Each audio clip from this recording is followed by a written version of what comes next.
Traditional conservatives are popping in online and giving some really bizarre standards. This accent needs to be illegal. Good morning, y'all. Quick update on the house, because I've been pretty terrible about giving y'all these. I see nothing wrong with this. Women should be banned from doing manual labor like this.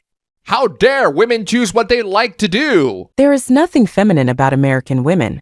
There are many rainbow-haired leftist feminists you can use as an example for this point, and yet you chose the tomboy country girl, who is actually a strong, independent woman. Why? Apparently, if you like this strong, independent women, that means you're gay. Men who like masculine women like this are gay. Okay, guess I'll be flying the pride flag then. And then, by far, my absolute favorite tweet of 2024. Liberate America from tomboy occupation. This is you right now. I gotta say, it's nice that we have more diversity of viewpoints on social media because more and more boomers know how to use them and give in their takes. Unfortunately, we also have to deal with their stupidity as well. The last hoopla was about us being called gay. This next hoopla is about someone who loves calling others gay, and yet he does the absolute gayest stuff. This has to be one of the gayest posts from Andrew Tate that I have ever seen. I don't care how pretty she is. No manicure? Bye.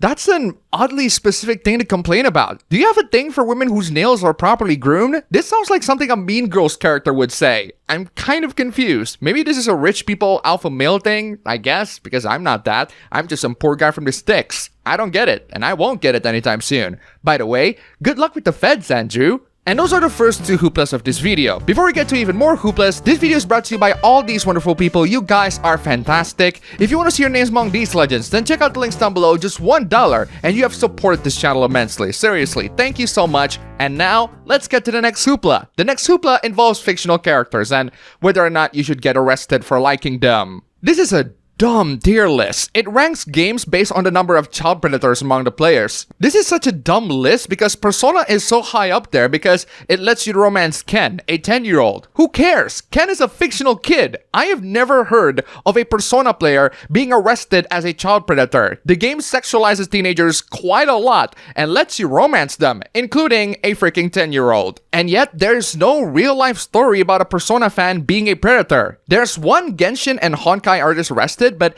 it has nothing to do with CP. It's because porn is illegal in China. Do you want a fan base with real child predators? Minecraft, Roblox, and Smash. Pokemon has lots of criminals, but they're mostly theft related, which is hilarious. Child predators are not interested in fictional children. They're interested in the games that real children play.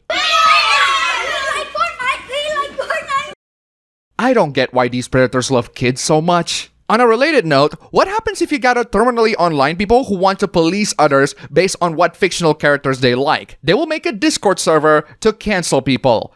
Let's talk about this monstrosity. Wow, this one is wild. Apparently, there's a Discord group where people mass report gay artists for making problematic content. The problematic content in question is artworks featuring gay characters, and the artists were being mass reported because they draw the problematic type of gay characters. The reason is because the gay characters being drawn are young and related. Apparently that's enough to have this Discord group call them child predators. Are you for real? They are fictional characters. These people do not pose a real danger to children. It's the people who actually interact with real minors online that pose real danger to them. This person posts this Google Sheet file that has descriptions of why the artists are monsters. Some of these are suspicious, but why would anyone in their right mind spend their time compiling this list? If an artist draws something you don't like, just unfollow them and move on with your life. This is utterly pathetic behavior, and I am definitely playing this clip. Step away from the screen, go outside, get some fresh air. The next hoopla requires a refreshment from a classic movie. Have you guys seen The Road to El Dorado? I love it. It's a classic movie. If you haven't, you might at least recognize the character Chel. She's very popular among fan artists and cosplayers. Let's ruin a classic underrated movie, shall we?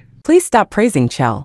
Why? She's a really cool character with a cool design that is beloved by cosplayers and fan artists. She's an insanely sexualized depiction of an indigenous woman from a god-awful movie that has zero respect for indigenous people and reinforces very pro-colonial ideas. The Road to El Dorado has the characters saving the Aztecs from the conquistadors by hiding them from El Dorado. You moron! I can't begin to explain everything that's wrong with it. Of course you can't. You haven't seen the movie. Educate yourself. I did. I rewatched the movie thanks to you. It's still awesome. How about you educate yourself on this movie? I'm sick of my ancestors' culture and the people from it not being treated how they deserve to be. Yeah, screw this movie where the characters save the Aztecs from being colonized. We did a movie that doesn't save the Aztecs from being colonized. Just admit, these are your ancestors. Nobody expects the Spanish Inquisition. I love it when people tell me to educate myself. Not only that's helpful advice in general, but it's also advice that can pretty much backfire on them. Seriously, what happens if I educate myself and then all of a sudden disagree with you even more? Let me provide an out of nowhere, out of context statement for the next hoopla. Can we just make Lara Croft a villain? It doesn't have to be Lara Croft, but someone whose personality and driving motivation closely resemble Lara Croft. I just love how in every game she ever starred in, she always made things so much worse. In the last new Lara game, she caused a massive tsunami that killed people. Our hero, everyone. It's nice to know that game journalists have finally caught up to this phenomenon. Game journalists just finding out that Lara Croft destroying everything around her is like a Wall Street Journal reporter finding out about the 2008 financial crisis. Lara Croft is cruel here because she kills dinosaurs? Yeah, the very same dinosaurs that were trying to kill her. The unbelievably rare living dinosaurs are probably worth more than the treasure she's pillaging from other countries to hoard in her giant mansion. So don't kill the dinosaur because it has a substantial dollar value. Well, whoever wants that dollar value, Lara Croft is rich, so they can bill her. In the meantime, nuke the dinos from orbit. It's the only way to be sure. Moving on from Lara Croft being evil, it is kind of strange that we have a new AI hoopla every week. How do you find out which artist is using AI and which one is not? This is the art of Tifa, and this artist got a lot of accusations for using AI. I love when people use the hidden reply feature, thinking that it actually hides replies. In reality, this feature is more like a reply spotlight for all the people who accuse you of AI. And boy, there are lots of them. I especially love this one, where Sonic just gives the alleged AI artist a pencil. There is nothing anyone has that proves if this is AI, other than people wanting to be upset at something being liked. Ah, the jealousy defense. The artist uses an AI detector to prove that the art is an AI, but that's not gonna work, so this is an L on previous community notes as well. But why would you use AI to prove that you're not using AI? How about just showing a screenshot of your progress? XP Pen Canada got caught stealing, but at least they got the progress screenshots. I think it's only a matter of time before these AI art generators figure out how to generate PSD files. See, this art is not AI generated. We have the AI generated PSD for them, and if Adobe doesn't let them, they'll probably use GIMP or Critta's file format. They're open source, so they can't say anything, right?